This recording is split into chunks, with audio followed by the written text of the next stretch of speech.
Welcome, everyone. I'm Aaron Kohler. I'm professor of Near Eastern and Jewish Studies at Yeshiva University and senior fellow at the Oxford Interfaith Forum. It's a real pleasure to welcome you all to this exciting event, in which we'll be discussing the new book by Professor Arnold Eisen. Professor Eisen, I'll just introduce very briefly, is Chancellor Emeritus and Professor of Jewish Thought at the Jewish Theological Seminary in New York, and is one of the world's leading experts on modern Judaism. The seminary was transformed into a 21st century institution under Professor Eisen's leadership. He will not know this, but I first heard him speak back around the year 2000, when I was in a graduate fellowship program, and he came to lecture us about modern Judaism. And it was eye-opening to me because he directed our attention away from the philosophers and the intellectuals and theologians to the practices of actual Jews. What has modernity actually done to Judaism on the ground?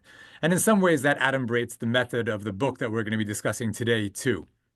Professor Eisen is the author of numerous scholarly and popular books on the subjects of modern Jewish thought and practice. Before coming to JTS, he taught on the faculties of Columbia, Tel Aviv University, and Stanford University. So let me just say something very brief about the book by way of introduction. As Professor Eisen points out towards the beginning of the book, and I'll quote, "Having the God conversation is not something that normal adults do." Eisen's theology is dialogical, not in some technical philosophical sense, but in the sense that it's actually a conversation. It emerges from talking to people. In some parts of the book, there are actual interlocutors, letters to and from friends. And even when it reverts to being more of an essay, there are imagined conversation partners throughout. A repeated refrain is, "You might say to me," and then Professor Eisen uses that to develop further his argument. And that means that while this is the God conversation, it's also very much a people conversation. Professor Eisen's approach is both timely and timeless. We learn that two of the starting points for theologizing are death and gender. Now, the relentless inescapability of death has been possibly the primary spur for theology for millennia, being a theme of the Garden of Eden story, of the Epic of Gilgamesh, of Homer's Iliad and Odyssey. But gender, to our chagrin, has not always been at the forefront of theologians' minds. So the timelessness and time-boundness, the focus on God and the focus on people, are the dialectics that animate Eisen throughout. To choose just one line that the book returns to, quote, "Debate the meaning of the Passover Seder, argue about the meaning of matzah and bitter herbs, but be sure to feed the hungry, and do it now." So in just a moment, I'm going to turn the floor over to Professor Eisen, who will say more fully what he's trying to do in this book. We're honored to have with us also two distinguished theologians and scholars who will offer more profound reflections on the book than I'm able to do. First, Revd Professor Serena Jones is the president of Union Theological Seminary, which, for those of you not from New York, is across the street from the Jewish Theological Seminary, and yet it's a big street. The first woman to hold the position of president, she also occupies the Johnston Family Chair for Religion and Democracy. Reverend Professor Jones is a past president of the American Academy of Religion and came to UTS from Yale Divinity School, where she was the Titus Street Professor of Theology. She's the author of several very well-known books, including Trauma and Grace, and most recently her memoir, Call It Grace, Finding Meaning in a Fractured World. After President Jones's remarks, we'll also get to hear from Professor Sam Shonkoff, who is the Taub Family Assistant Professor of Jewish Studies at the Graduate Theological Union in Berkeley, California, which is actually very far away from New York. He's also the senior fellow at the Oxford Interfaith Forum. His scholarship focuses on modern Jewish theology and culture, particularly in German Jewish and Hasidic contexts, and he's currently working on a book on Martin Buber's interpretations of Hasidic sources. So we're going to have Professor Eisen speak for about 20 minutes, and then remarks by Reverend Professor Jones and Professor Shonkoff for about 10 minutes each, and then we should have plenty of time for questions and answers for all of our panelists, which I'll moderate. With that, Professor Eisen. Thank you, Aaron, for that really beautiful introduction. It's a real honor for me to be here today with all of you. I'm grateful to Taya and to the forum organizers for the chance to discuss my personal theological essay with a group that takes theology seriously, a group that understands the value of learning about theologies other than your own, including theologies grounded in traditions other than your own. And I'm especially grateful to my friends Serena Jones and Sam Shonkoff for agreeing to respond to my presentation. I imagine that the book that I'm going to be discussing today is somewhat different from most theological work that you've read recently. It's certainly different from almost all of the work that I have written. It's not a scholarship book about Jewish thought, which I've been publishing since starting my PhD at Revd University about 50 years ago. It's not like my speeches and articles about the state of religion in America or the state of Judaism in America. Speeches and articles that I wrote a lot about when I was Chancellor of JTS. And this book is even different from the Torah commentaries I wrote frequently while serving as JTS Chancellor.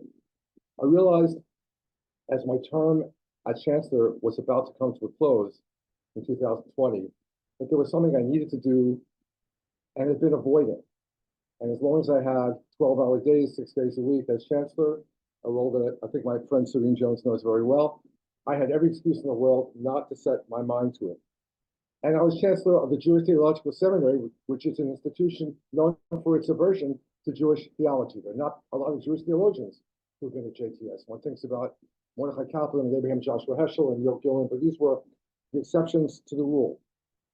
But I came to the conclusion that I really owed it to myself, to my students, to my friends, and especially to my two children, both of them are now in their 30s, to give them a sense of what I believed about God and other ultimate matters. And before I could tell them what I believed, I had to figure it out for myself. So I set down to work. It happened to be as well my sabbatical year after being Chancellor. It was the lockdown year for COVID. It was the year I was approaching my 70th birthday. So there was no more avoiding it. I had to write this personal theological essay, and the result is what we're going to discuss today. When I first told people that I wanted to write a personal theological essay, of course, I got a lot of questions about what that means, and I'll be addressing those questions in a moment. But I also got very often the response, quote, "I thought Jews don't do theology," end quote. And that, it turns out, is not just a response that I got, but I found a lot of scholars of Jewish theology saying the same thing. For example, David Novak, great professor of philosophy, Jewish philosophy at the University of Toronto, opens a recent essay entitled, "What is Jewish Theology?" with acknowledgement that the word is, quote, "not part of the vocabulary of most Jews, even of most religiously learned Jews." Novak maintains that theology is nonetheless an essential component of Jewish tradition, and then he warns us that, quote, "doing theology is a normative enterprise, not an academic one, which is limited to those who participate in the tradition rather than looking at it from the outside as spectators." I agree, and I would only add, theology for Jews at least, certainly for me, is not an ivory tower pursuit. It's not the result of withdrawal into isolation. It arises in the midst of personal and collective history. And so in order to do it, one has to reflect on the events that shape it. And I resolve to do that in my work. The biblical theologian, biblical scholar, Stephen Geller, formerly my colleague at JTS, wrote a piece on the theology of the book of Deuteronomy, in which he wrote that, quote, "if by theology one means a reasoned, systematic presentation of religious principles, the Hebrew Bible hardly seems a theological work at all." This, he says, aligns with the view of the world he finds in Hebrew scriptures. Quote, "the world seems less a sunlit realm of the mind than the very kind of churning cloud its deity chooses to appear in. Darkly, impenetrable, brightened only momentarily by flashes of religious intuition." That's been my experience of God, and so it's the nature of my theology. I can't offer a science of God or even knowledge of God, of which we have precious little. Far more, I speak of search for God, experiences of God, encounters with God, glimpses of God. Heschel wrote in God in the Search of Man that for Jews, the concern is not knowledge about God, but how to live with God. In Heschel's terms, not theology, but depth theology. For him, there is not only seeking, but some finding. and that's true to a lesser extent for me as well. But Heschel, I think, is on the mark when he says that God often seems to be hiding when he seeks. Certainly true for me, and that is only fair, since I often hide when God and people I love are seeking me. For years, I recited the verse in Psalm 145 that assures us that God is near to all who call upon him, to all who call upon him in truth. And I concluded that since I did not find God to be near to me, I must not be worthy. I was not calling God correctly. I was not pious enough. I was not learned enough. And then, reading more widely in Jewish thought, I realized that I was not alone in my experience of God's fleeting presence and frequent absence. Probably there are many others like me, Jewish and those of other faiths too, and I determined to write what I could about that experience, saying no more than I could say honestly, but also trying to say no less than I could say. I would offer testimony rather than an effort at persuasion. So seeking the hiding God is my statement of faith at this one point in my life, written as I was about to pass the age of 70, a statement about God or about searching for God that says what I do and do not believe, how I do and do not search, what I have and have not experienced of the divine. I treasure the fact that for centuries, Jewish theology has operated in the realm of simile and metaphor and inference and greatly varied imagery. This coming Shabbat, we'll read Exodus chapter 24 in synagogue. Moses and Aaron's sons, and 70 of the elders have a sighting of God. And, quote, beneath his feet, the likeness of a pavement of sapphire, like the very sky for purity. Every Shabbat morning, my favorite hymn in the Shabbat service, which we often read at the end of the service, is a hymn written about 800 years ago, which opens this way. I shall chant melodies and weave together verses, for my soul thirsts for you. Though I have never seen you, I would tell of your glory. I imagine you, I describe you, but I know you not. And every Shabbat evening, my favorite hymn in my favorite worship service of the week, written some 500 years ago, addresses beloved of my soul, compassionate parent, draw me, your servant, to your desire. Beautiful, splendorous light of the world, my soul is sick with love. So this is a book that does not declare the meaning of Judaism, let alone of faith. It's not a theology of any sort. It's not an introduction to Judaism or an introduction to religion. It's not a book about the Jewish thinkers that have meant the most to me, but a personal reflection on ultimate matters that invites all of my readers to offer a similar sort of reflection. Now, once I decided I was going to do this, I adopted 4 guidelines that seem to be indispensable. The first I've already mentioned, it's going to be personal, which not only means it's going to be honest, not saying more or less than I think I can say, but it's going to be rooted in my personal story, tracing key moments that have shaped me. Childhood, my mother lighting candles on Friday evenings and shielding her eyes as Jewish women traditionally do. My father putting his hands on my head and offering me the priestly benediction, and almost every week crying as he did so. Thanksgiving every day offered by my father, because when he was a teenager, he had been a victim of an encephalitis epidemic and had survived against all odds, and was so grateful for his survival that he thanked God every morning to the end of his life at the age of 97. And I was reared as a witness to that Thanksgiving and adopted it myself. The high point of my religious life, which was watching the birth of my daughter, our first child in 1986. My conversation as a young student for about an hour and 3/4 with Abraham Joshua Heschel in his office at JTS. My debt to Serena Jones for her book called Grace, which traces her theology to her personal experiences in a way that I found really meaningful.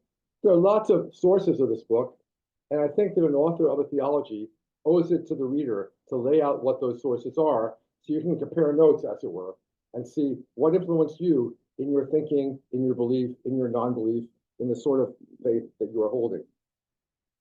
My second guideline was I wanted diverse voices in the book. All the classical Jewish texts have diverse voices. The prayer book, the Torah itself, the Bible, rabbinic sources, medieval sources, whether Kabbalah or philosophical. There are always more voices than one.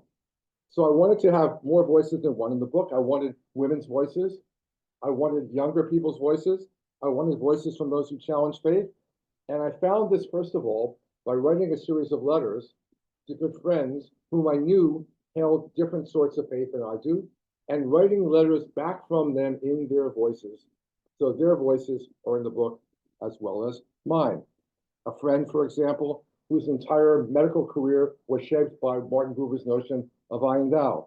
A friend who believes that theology is not only a waste of time, but actually destructive because of all the terrible things in the world that are done in the name of God, and we should abandon theology and turn our attention to politics. I wanted that voice in the book as well. Third, I wanted to write a book that was accessible. I have to say, compare notes here with my friends Serena and Sam, that most of the theology books that I read is difficult for me and utterly inaccessible to people who are not specialists in the field. I wanted to write a book that you don't have to have a PhD in order to read. I wanted to write a book that would be read, as I said, by my kids, by my friends, by my family, by the students that I've been teaching for a long time. I wanted to write a book that's in a regular tone of voice and not in some lofty tone. And in doing so, I think I'm defying the great Jewish philosopher and theologian Maimonides, whom in other ways I'm greatly indebted to, who would have told me that unless I've really mastered higher mathematics and physics and metaphysics, I have no business talking about God. I should probably be silent. I don't think that's true, given that we're commanded to love the Lord our God and not just to do so with all our heart, all our soul, and all our might. I think we should do our best to try to imagine this God, talk about our experiences of this God in a way that makes God accessible to other people. And finally, it occurred to me that Jewish theology is rooted in history. Not only the Bible and rabbinic works and medieval works, but I am a scholar of 20th century Jewish thought. And for a long time during the 80s and 90s and into the 21st century, my field of Jewish thought was dominated by the question of how could a good God allow evil to happen, particularly the Holocaust, and what is the theological significance of the state of Israel? The Hamas attack on October the 7th brought that lesson to mind for many Israelis and American Jews again this fall. So here I am writing a book that takes off from history. Well, that question I just ended with about God and the Holocaust calls to mind the verse in the Torah that perhaps is my mantra as I undertook this book, perhaps the single most meaningful caution, guide to humility and practice here, namely Deuteronomy chapter 29, verse 28, which the rabbis of old arranged for Jews to read every year, right before the new year, right before Rosh Hashanah. The mysteries, the nistarot, belong to the Lord our God, but the revealed things, the niglot, belong to us and our children ever after to do all the words of this Torah. You can't explain God. You don't have any exact knowledge of this divinity. You don't have exact knowledge of ultimate matters, but you can respond. Why is there so much evil in the world? We don't know, but given the fact that there's evil in the world, we do have what it takes to do good in the world. We have what it takes, the niglot, to do ourselves and to pass on to our children after the ability to do all the words of this Torah. You can choose life, choose blessing, choose goodness. So that when a lot of contemporary Jewish thinkers confront this question of God and the Holocaust, they have recourse to a phrase, the hiding of God's countenance, which comes from a nearby verse in the book of Deuteronomy. This word hiding, the same as that word nistarot for the mysteries.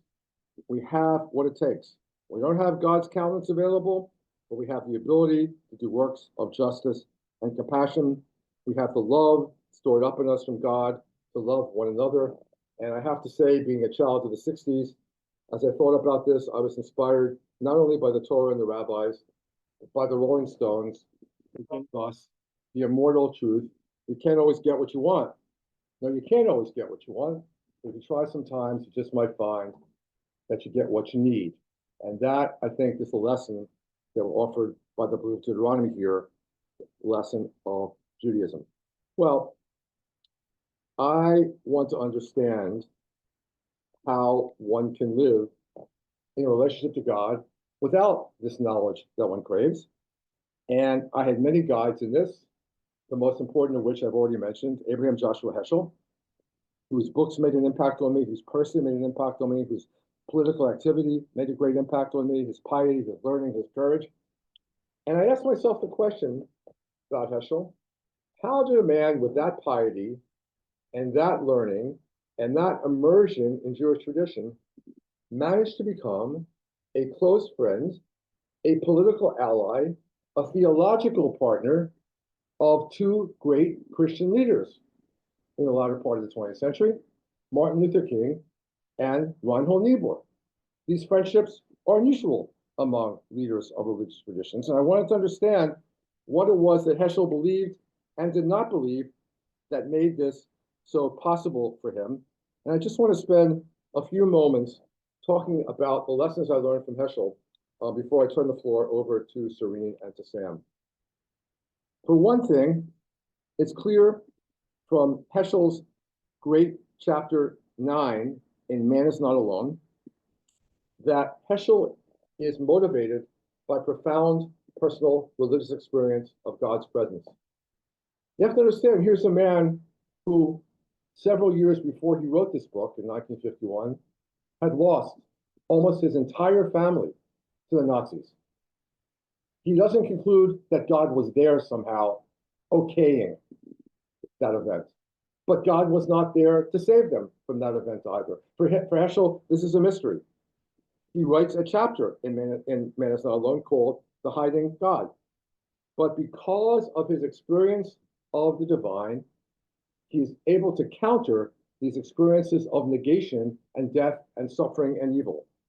We sail to faith because our mind is like a fantastic seashell, and when applying our ear to its lips, we hear a perpetual murmur from the waves beyond the shore. Heschel was more of a mystic than I am. He had apparently more and more powerful experiences of God than I've had. But Heschel, nevertheless, talks about God's absence and talks about the experiences he's had that tells him that he's not alone, that God is in search of him, that he could not hide. The second major difference between us was that Heschel had no doubt that Moses was a prophet. Moses received Torah directly from God, not the word for word text we have in front of us, but rather an intuition, an experience of God's will, and something else too. Heschel's most controversial teaching was the prophets not only received a divine intuition, which they translated into words and specific actions, they exercised sympathy, what Heschel called divine pathos. God cares about the world, and the prophets felt that concern. We might say, in the vernacular, being true to Heschel, the prophets felt God's pain. God does not just want human partners in the mode of redeeming, in the work of redeeming the world. God needs human partners. I myself don't know enough to say that. I can't say what God needs. I won't speculate about God's intentions. I'll leave that to Heschel. But I share Heschel's conviction and received it from his personal example, campaigning against the war in Vietnam and marching with Martin Luther King, that our piety has to be translated into social and personal ethics. We need a pattern for living. If you're a Jew, that pattern for living is mitzvot. If you're a person who has a different faith than Judaism, your pattern for living is going to be described or commanded by your particular religious tradition, but all of us have the obligation to change, to transmit our teachings, and not only to transmit the teachings, but to translate them into action. That's why I wrote the book, to try to convince people like me in a world when God is either not mentioned or, as it were, mentioned too quickly and too easily to justify political programs of repression and discrimination, which people think that God wants them to carry out. It's your obligation as a person of faith to stand up for your faith, to let God in, as it were, despite the fact that you don't know everything about God you'd like to know, and to join the work of redemption. We've got to bring forth bread from the earth and share the bread with as many people as we can, all the while we think and debate and reflect about how we can encounter and serve God. Thank you. Thank you. President Jones. Thank you, Professor Eisen. And I just want to start off with just a few general words. First, I want to say, for those of you who haven't had a chance to read this book, it is a beautiful book.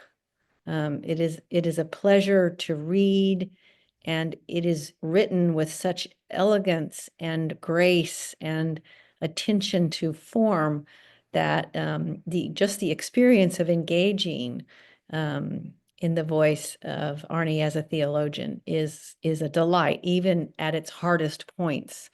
The clarity of the engagement. And building on what you've just shared with us, I would say it is a very accessible book. And I say that as someone who is not Jewish, who's a Christian theologian, who oftentimes was not familiar with the areas that you were covering and the way that you covered them and explained them. I found the book completely not only accessible, but also resonant at so many places, because of your ability also just to draw into the depths of our shared human experience, and the ease and grace with which you do that. And I also just want to thank you for your extraordinary honesty in the book. This is not a book in which you are trying to in any way display the magnitude of your knowledge, which would be so easy to do because it is so magnificent. But it is a book written by a soul who's wrestling with the big questions and trying to find a path forward. Last thing I'll say is I just want to appreciate as you noted, Aaron, in your opening comments as well, is that the organization of the book around central rituals is brilliant. It allows you to make your point about how meaning resides in rituals and practices, as the actually narrative structure of the book itself. So my general comments today are more questions than they are comments. I hope we have maybe some time for a little bit of response to them, but I know I will also have a chance to grab you for lunch and explore these questions further. But you provoked, I think your book asks questions and naturally provokes questions in the asking of them, because you are not giving us so much as answers as pathways to deal with those spaces in which a sharp answer is not available.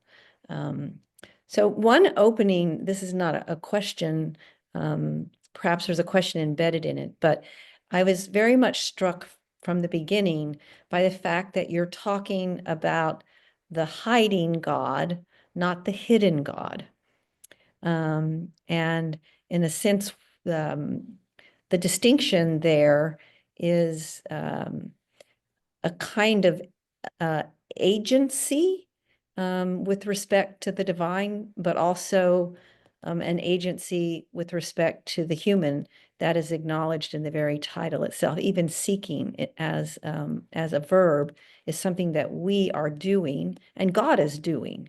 So you're employing across the book the urge to get busy and get ready and act, even when you don't have it all figured out, is embedded in that. And it also, I think the difference between the hiding God and the hidden God moves this from being a book that's about the the mysterious dimensions of the divine, to a book about those moments where there is no answer and we don't know. And that's a different kind of theological reflection than it is to just reflect on the mystery of God, which also makes this a book that is not a book in mysticism, but a very sort of practical theological reflection on what we can and can't know and how do we live in the space of that tension. So it's much is there just embedded in the title. So here's just a series of questions that came to me as I was reading through first the letters and then the 3 different sections and then your conclusion.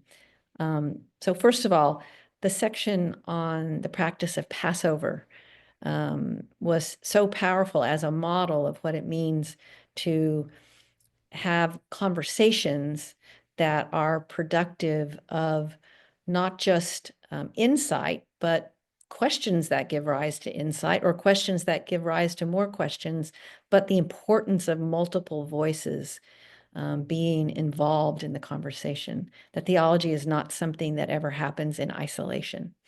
We can go off to our rooms and read our books and, write pronouncements. But if we want to do theology that lives in the world, we do it in conversation.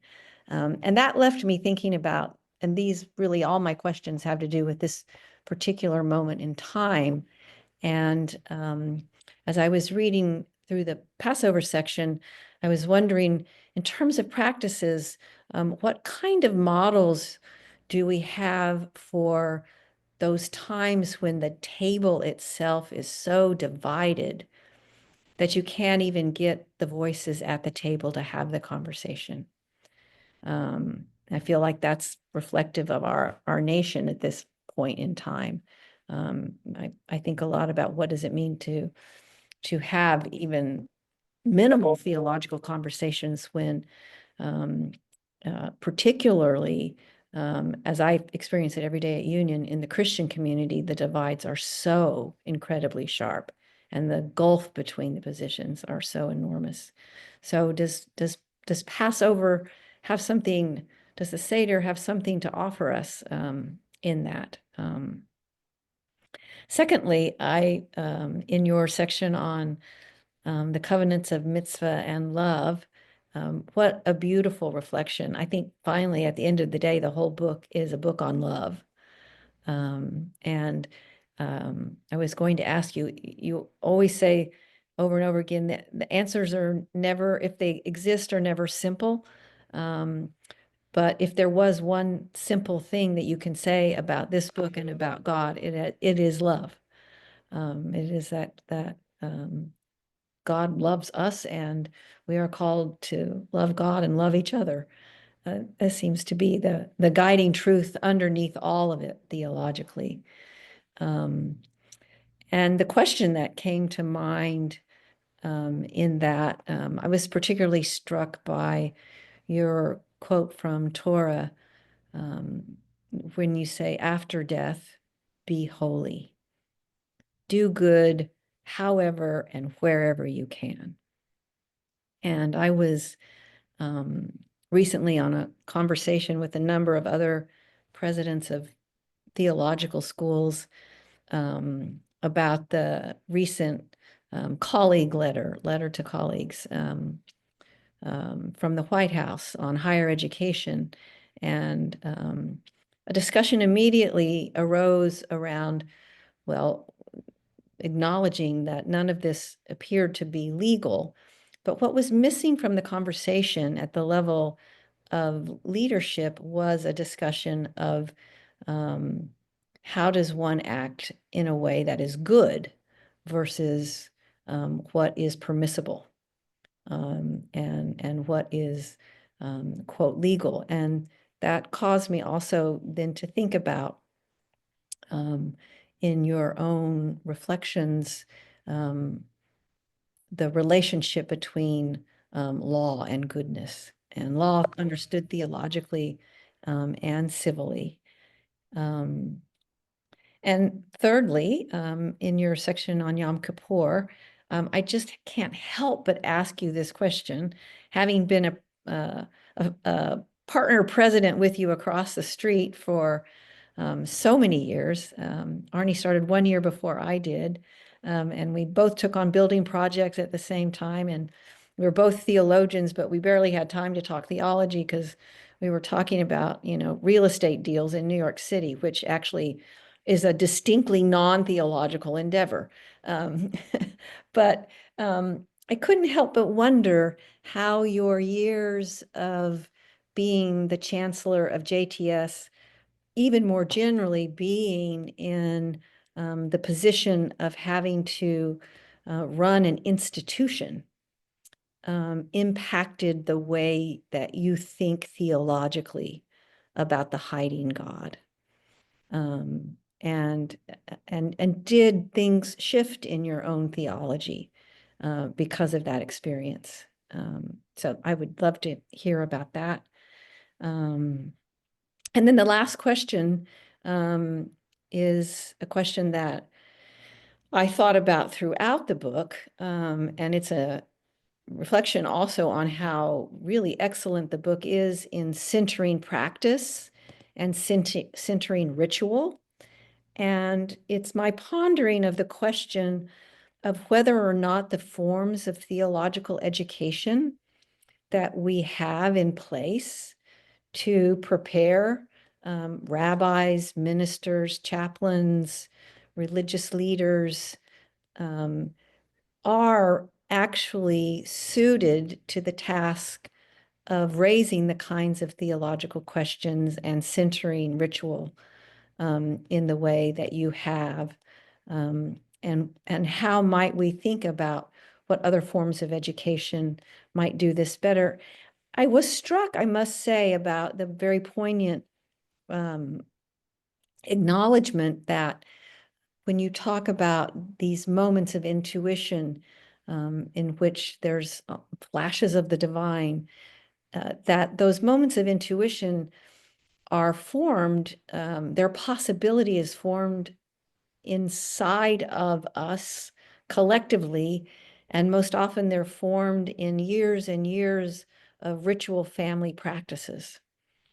And how do we, in the increasingly secular environment that we live in and the increasing shifts and breakdown of those familial contexts for the rituals that give rise to the intuitions that live in our bones and our blood, how do we think about where that is going to come from and how we give shape to it? So I'll conclude my comments by again just saying thank you. Thank you for a wonderful book. I can't wait to use it in a teaching context and to get the students all wrestling with the questions you raise. And you don't offer answers to the questions, but you offer actions to the questions. So thank you for that. Thank you. Thank you. And we'll turn it over to Professor Shonkoff, and then we will circle back to Professor Eisen before the question and answers for a few minutes. All right, go ahead. Thank you so much. Yeah, I want to echo what Serena said about just gratitude for this book, Arnie. It is a beautiful book indeed. It's really a pleasure and an honor to be able to be here in conversation with you. You were really a teacher and an inspiration for me when I was first deliberating about embarking on this wild path of academic Jewish studies. And you've always, for me, been a model of somebody who did that and did so with deep sincerity and earnestness. And we see that just pouring out in this book of yours. I'm always, as an academic who studies Jewish theology, I'm always so interested and intrigued to see how other people who've had that vocation then start voicing their own constructive theology. And and seeing some of the continuities and correlations between the work as it's unfolded across the decades. As you mentioned, you've been studying other people's thoughts about God for nearly half a century, and how your approach as a historian, as a sociologist, an academic scholar, sort of also like informs and shapes your current voice. And I was really struck by some of those connections. One being this attention that you've devoted for the last half century in your work to ways that religious thought has been historically responsive. Books like Galut, looking at ways that Jewish thinkers have conceived of exile, but clearly in that book where you had sort of contemporary politics in mind, ways that conditions of modernity have shaped Jewish perspectives on law and practice in rethinking modern Judaism, clearly engaging with historical voices, but with I would say a constructive eye, ways that your writing has always been exoteric. It's always, you maybe needed a PhD to write those books, but you didn't necessarily need a PhD to read them. And that is not something that many of our colleagues can say about their writing, in ways that I really see that really intentionally in this contemporary theological work of yours. And yeah, again, just that what you call honesty in this book, a theology that is honest, but ways that I've seen that for over the decades of your scholarship. Also, a way you tell this amazing anecdote at the end of your book, where on your wedding day, where the rabbi turns to you and the person you're going to marry, Ace, and says, "Think about what you're about to do." And then your fiance's mother says, "Where's Arnie going?" And Ace says he's going off to think about what he's about to do. I think this is a sort of like hilarious anecdote, but it's also deeply illustrative, I think, of actually the way you've always been as a scholar, at least the way that I've perceived you as a scholar. This really striking sincerity in relation to what you're studying. You don't seem to fall prey to the crisis of historicism. You seem to really read these voices, yes, in their historical context, but you've always struck me as somebody who really wholeheartedly grapples with the current resonances of the works you've studied. And so I was struck by your comment opening the book of sustained thinking about God has never been a feature of my religious practice.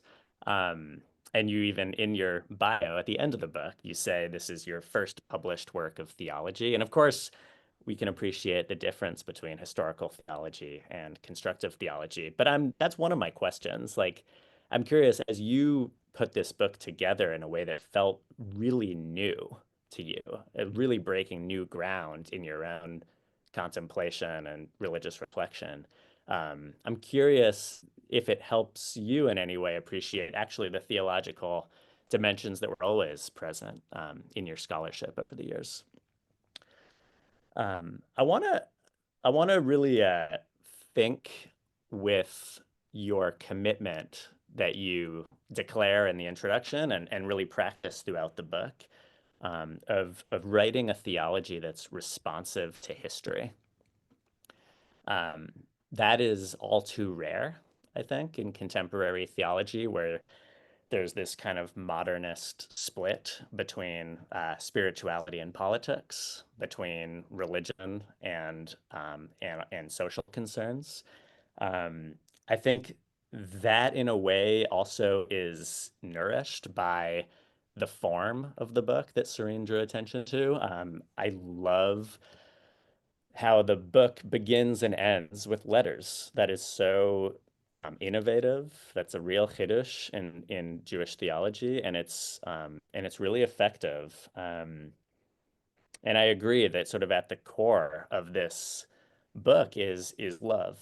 You use this image of divinity as the umbilical cord.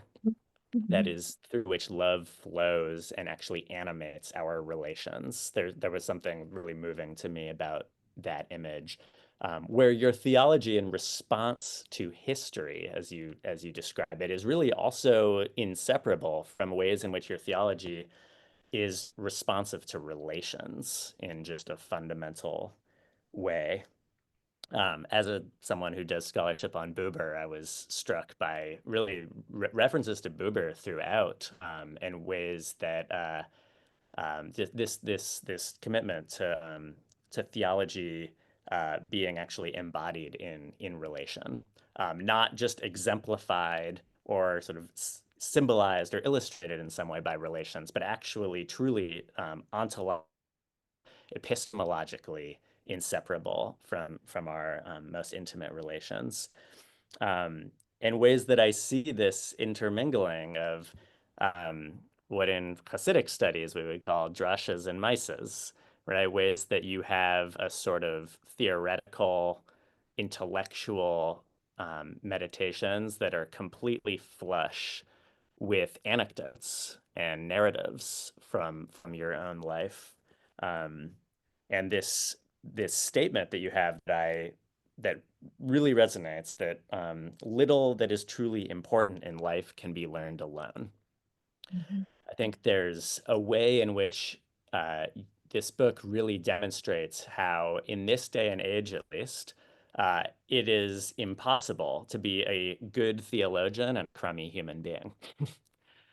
Perhaps in past sort of metaphysical frameworks and Maimonides, for example, where the prerequisites were philosophy. You had to know your natural science and your metaphysics and biology before you could think about God. And I see, if anything, prerequisites in your theology are at, I'd say, fundamentally at the relational stage, at the way in which we live our life. That if you're not attuned to that practice, and those concerns, that there's a way that theological meditations will always be superficial and faulty. And this responsiveness to history, to reality, also does really venture into history as in the Holocaust and what it means to theologize in the aftermath of the Shoah, but also really present history. You are very explicitly writing in the context of the COVID-19 pandemic. You talk about George Floyd and the grappling with issues of racial justice. You talk about rising anti-Semitism and what it means to navigate that. You talk about October 7th. And you talk about what it means to theologize in this really abnormal context where there's a Jewish nation state in the land of Israel. And I really appreciated your discussion, for example, of Tzvi Yehuda Kook and the theologies that really shaped religious Zionism and the settler movement when it really erupted, and how you take to task Kook, the younger Kook, theologically, and really engage with that. A question that I have is also thinking about present theologies of religious Zionism that don't really come up in this book. In the 2022 election, where Otzma Yehudit, including Smotrich and Ben Gvir and so on, are part of the ruling coalition. And how we grapple with that today, not to mention what's happening since October 7th, where today there's Jewish settlers massacring throughout the West Bank, same people who have been destroying food aid bound for civilians in Gaza, often with Israeli police and soldiers protecting them, if not or at least exercising inaction in relation to them.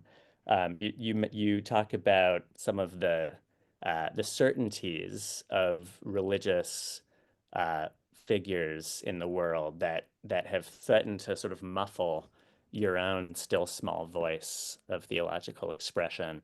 And I think for me, and I think for many of us, there's ways that contemporary realities in Jewish theology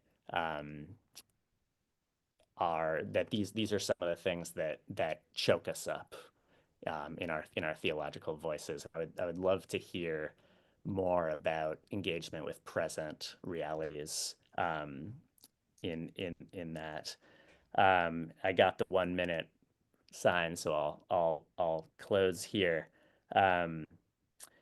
When I was a first or second year, I think, in my PhD, I remember talking to you about my dissertation ideas, and I was describing to you the sort of personal resonances of thinking about Buber and phenomenologies of encounter in relation to some of the most sort of intimate aspects of my own life.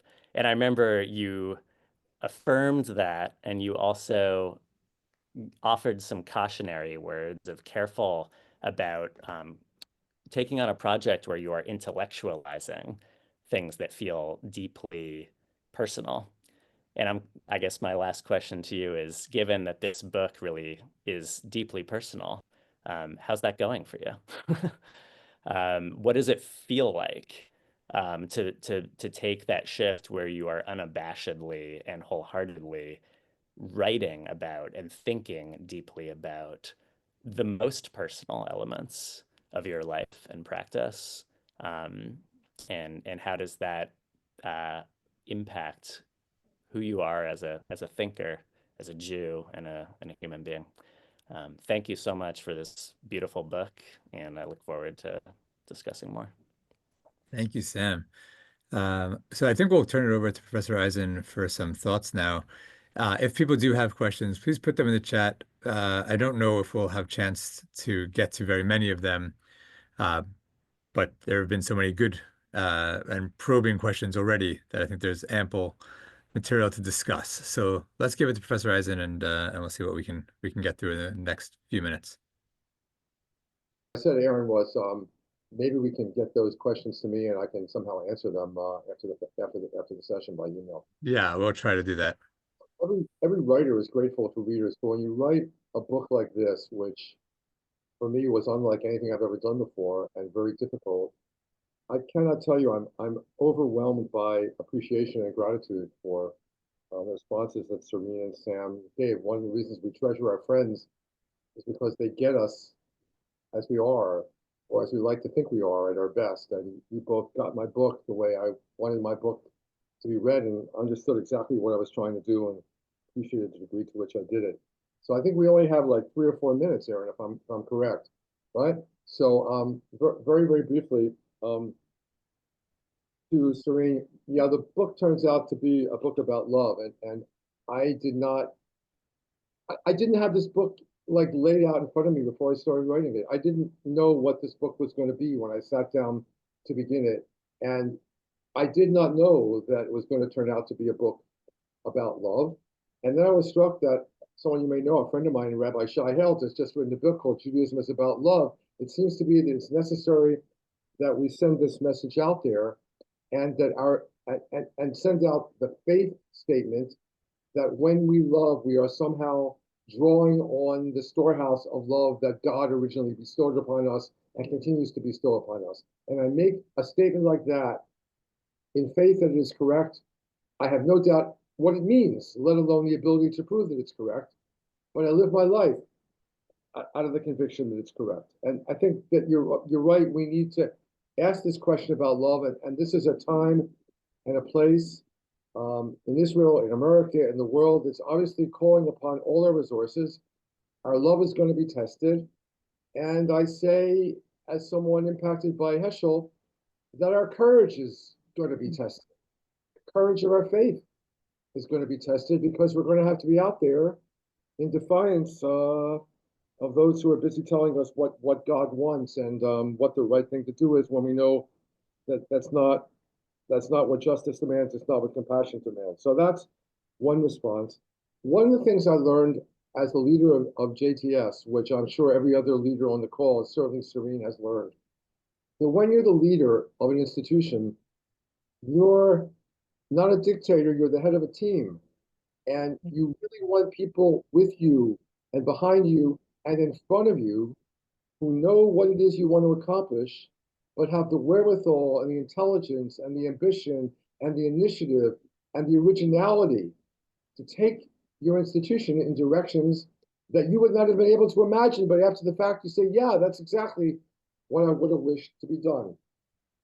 And I imagine God as the leader of a world in that sense. And I learned this, Serene, as the chancellor of JTS, that if God is a leader, God doesn't want automatons. God doesn't want puppets. God wants agents with intelligence and courage who know what the plan is and can take it forward and carry it out. And it further occurred to me as the leader of an institution that my job was not to boss people around, but my job was to somehow inspire them and also see what is best in them even more clearly than they could see it, and help bring out what is the best in each of the people that is working with me. And I started to imagine that, well, maybe that's part of the divine responsibility as well. So there's just two ways in which being chancellor of JTS impacted my notion of how theology should be thought about. Sam, you're absolutely right, and I really appreciated the fact that you got it. Especially, I have to say, the letters were the direct cause of one publisher turning the book down and saying, these letters, that's never going to work. People are never going to read this. It doesn't fit with the rest of the book. You can't do this. And I said, this guy just doesn't get it. This is what theology has to be. And I had read Serene's book, which is where your quotation about not doing it alone, that's where that quotation comes from Call It Grace. And so I had to write about these relationships, and this was very hard for me to do, especially the epilogue where I write a letter to my wife. Several years ago, I couldn't have brought myself to do that. I'm too private a person, but I realized if you're going to do theology, you're going to take it upon yourself to share notions of justice, and even more difficult, share notions of the love of God, then you should be able to talk about your love in a more direct and honest way than I had done before. So I want to say that I would urge all of us to embark on this enterprise, whatever you are, whatever you do something in the nature of a personal theological essay and share it with your friends and with your kids and with your spouses and with your students. And let's all go forward in trying to make our theologies impact the world in these very difficult moments.